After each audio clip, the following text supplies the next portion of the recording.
Well, welcome back to VGMporium. I hope you had a fun time with Donatello. Hope he didn't get a little too sappy on you. He sometimes does that, but he's a romantic. So what are you gonna do? And speaking of romantic, I'm happy to report that my wife and I's Valentine oceanside vacation was a very fun time. And to cap it all off, on Valentine's, on Monday, we actually went to Muir Woods, and for the first time for me, and it was a beautiful, just amazing experience just to be in those trees, those great ancients. So, what do I got for you today? We got a grab bag. Some other podcasts, they'll do free picks. I think Pixelated Audio calls them expansion packs. But, I'm just going to be doing grab bags, giving you some goodies. You're going to open it up, look in there, be surprised what you got. There's no specific theme or topic this is all based off. This is just, sharing it with the tracks that I just kind of just caught my fancy at the time. And I'm just going to, there you go. Here you can listen to them. And I'm going to be sprinkling these grab bags throughout, there's going to be many other grab bag episodes. So, yeah, it's going to be fun time. And these grab bag episodes aren't going to be like, big old info dumps, just give you like the music, tell you the composer, maybe a little tidbit here and there, and then continue on to the next track. So this track we started out with is Teks Meks from Killer 7 on the PS2, composed by Jun Fukuda. And if you're not familiar with Killer 7, I would suggest you go to YouTube, look up some videos, and just, be prepared to be flabbergasted. Not going to go more into that, just I'm going to plan on doing like a deep dive episode on the soundtrack and the game at some point, because, this is one of my favorite games. I can honestly say that. One of my favorite games and one of my favorite soundtracks from a game. It's just so weird and bizarre and wacky, and the visuals are just so appealing. And the characters are just as bizarre and wacky. But if you're more familiar with the more recent works of Suda51 and Grasshopper Manufacturer, then you kind of know what you're going to be in for. And I will leave it at that. In the name of Harmon. So let's see here. What do we got inside this bag for you today? Coming up here next for you. Ooh. Let's see. Oh yeah. Got a good one here for you. Tong City from Run Saber on the SNES. Composed by Hikoshi Hashimoto.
that was Tong City from Run Saber on the SNES, composed by Hikoshi Hashimoto.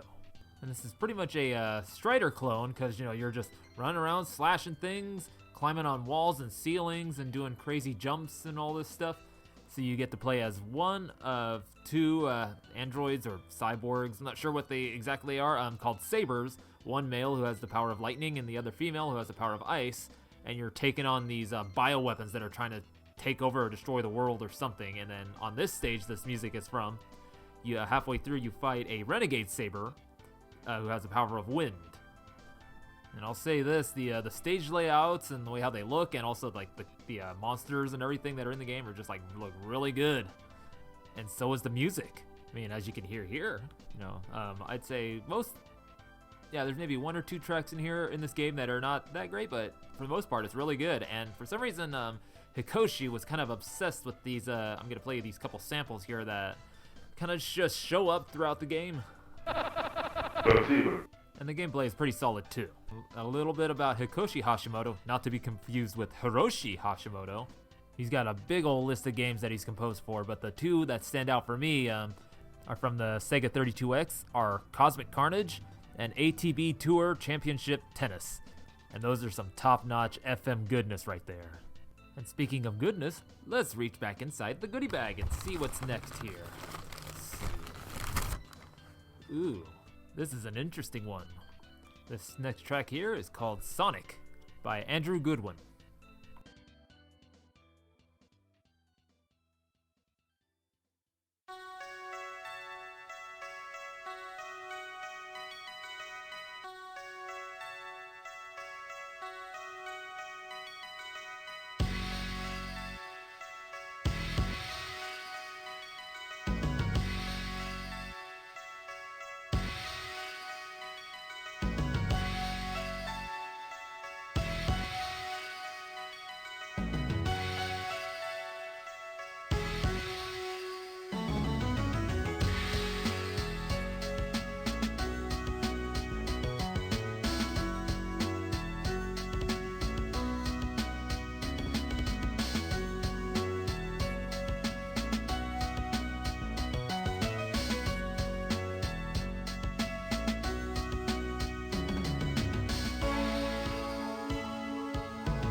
This one has always been an enjoyable listen.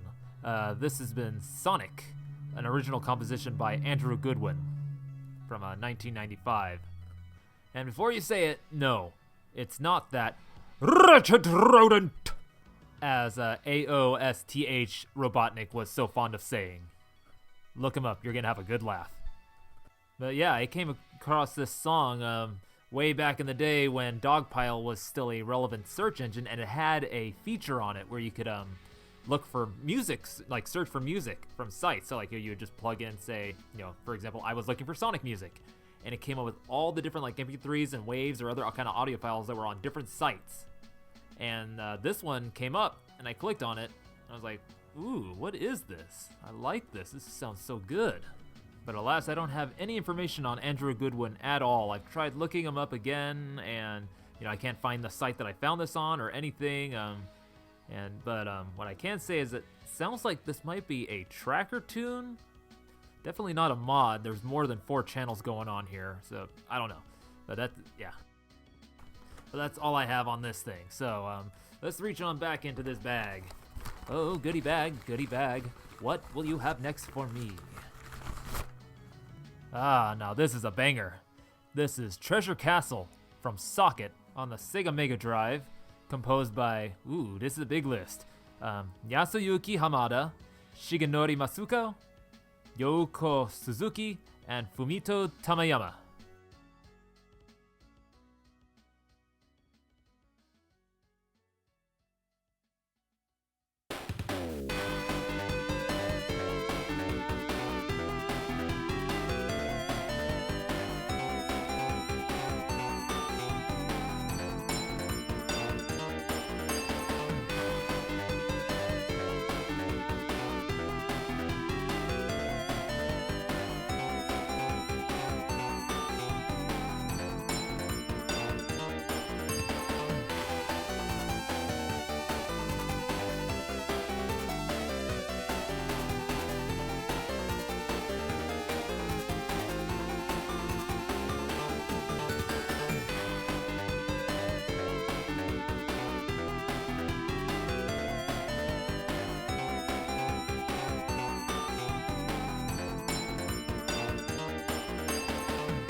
That jolly bounce fest of a tune was Treasure Castle from Socket, aka Time Dominator, on the Sega Mega Drive, composed by Yasuyuki Hamada, Shigenori Masuko, Youko Suzuki, and Fumito Tamayama. And yeah, I really like this track. That bass is just really happy and bouncy all over the place. All the patches are really nice and beefy and clean. I mean, listen to that horn, that brass patch right there. Oh yeah, just really, really good stuff. This kind of came out like, around the same time as, Shinobi 3 came out, and just after Streets of Rage 2, and, before Sonic and 3 and Knuckles and Streets of Rage 3, so it's just like, the Sega Mega Drive sound hardware just being pushed further and further into like these really just good soundtracks. Now, what little I know of this game is that I believe you play as like some kind of android duck with a plug for a tail that travels through time, through stages which are very much like Sonic. Gameplay is very much like Sonic's, but it has like 3 stage sets, like a speed stage, labyrinth stage, and collects like adventure stage, whatever. This is a very strange game, and I just want to know who came up with the goofy ass idea to make it a duck with a plug tail, literally a plug coming out of its butt, with a striped hat, striped shirt, shoes very much like Sonic's, and shorts. He's got some serious dude going on there. I mean, if you look at a picture, if you look up Socket Time Dominator and look at that face is just screaming, I got dude, and I gotta go fast, get electricity, and stop Time Dominator. He's just so goofy looking. But enough about plug-in ducks. Let's get on with our bag here. Let's see. Getting down to the bottom here. This here's some dancy Game Boy goodness. This is the menu music for the Game Boy memory cart. The composer is as of yet unknown.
Hope you enjoyed that menu music from the Game Boy memory cart with the composer unknown.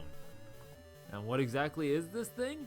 Well, it was a little Game Boy cartridge that had space for up to 7 games to be loaded onto it through special kiosks that were, this was only available in Japan. And it was basically just the Nintendo licensed flash cart. But you were only able to actually put games on there through the kiosks made by Nintendo. And also, I think there were Super Nintendo versions of this as well. And one little fun tidbit is if you stick this into a Game Boy Color, the menu music is different. And I'm actually holding that one aside for another episode because I have some thoughts on who composed that version of it because it's very different from this version. Yeah, it's a little more kind of funky than dancey. And that's about all I have to say on this delightful little piece of white plastic. And I think we're getting to the last goodie inside this grab bag here. Let me give it a little shake. Looks like we got an original chip tune here. This is a High-Tech Environment 3, made with the Adlib tracker by Benjamin Gerardin.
That awesome little tune was High-Tech Environment 3 by Benjamin Gerardin. And it is an original chip tune made in and is a demo song for Adlib Tracker 2. And I am going to let myself do a nerd info dump here. So, as Samuel L. once famously said in Jurassic Park, hold on to your butts. So, as the name would suggest, this is a tracker that emulates the Adlib sound card, or more specifically the Yamaha YM3812 sound chip, and is also referred to as the OPL2. And so what it is, it's a 2-op FM sound chip, meaning that it has one carrier and one modulator, but that doesn't stop it from creating like these big awesome sounds that you can hear in this track. And it also has some features that the OPN family of the FM sound chips would have the 4 operators. And that is its ability to change the waveforms that are being modulated. So as where most frequency modulation is done with sine waves, it can actually change those sines. So it could be, a regular sine, go up and down and then back up. Or it can be up and down and then stop and then be silenced. Or go up and down, then immediately back up and down without the negative space. And then it can be half sine. So like it'll be go up and then stop, silence, and then up, and then making it a pseudo sawtooth. Kind of wonky to describe without a visualization, but do what I can do. And then another cool thing is that it has 2 modes on it. So one is it has a 9-channel mode to where, it's just 9 channels of making sound. But then the second mode is that it only gives you 6 channels of sound, but then gives you 5 channels of preset percussion sounds that are made with the chip. But those percussion sounds are not as beefy as they could be as you make your own drum patches, as you can tell as Benjamin is doing with this track.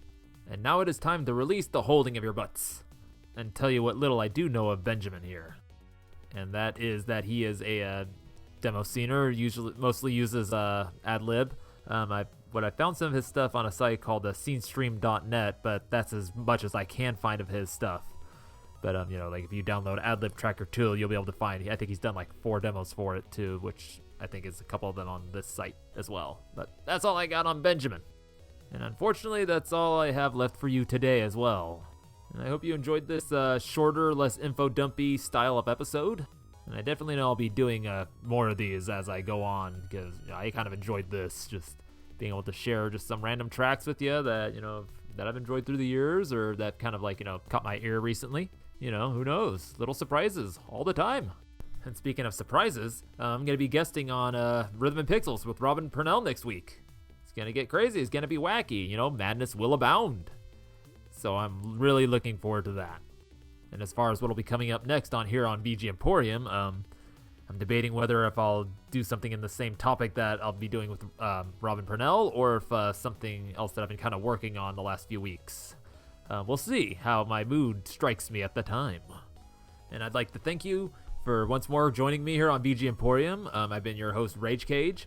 You can find me on all the social medias, RAYJKAYJ. Usually posting original chiptunes I make, or making a fool of myself beatboxing. And then you'll also find me kind of hanging around the XVGM and Rhythm and Pixels Discord servers as well, kind of popping in every once in a while. You can also find VGMporium on said social medias, as well as on your favorite podcatcher, so be it Spotify, Apple, Google. Stitcher's been kind of funky, so I don't know about that, but you can check it out and see if it's on there.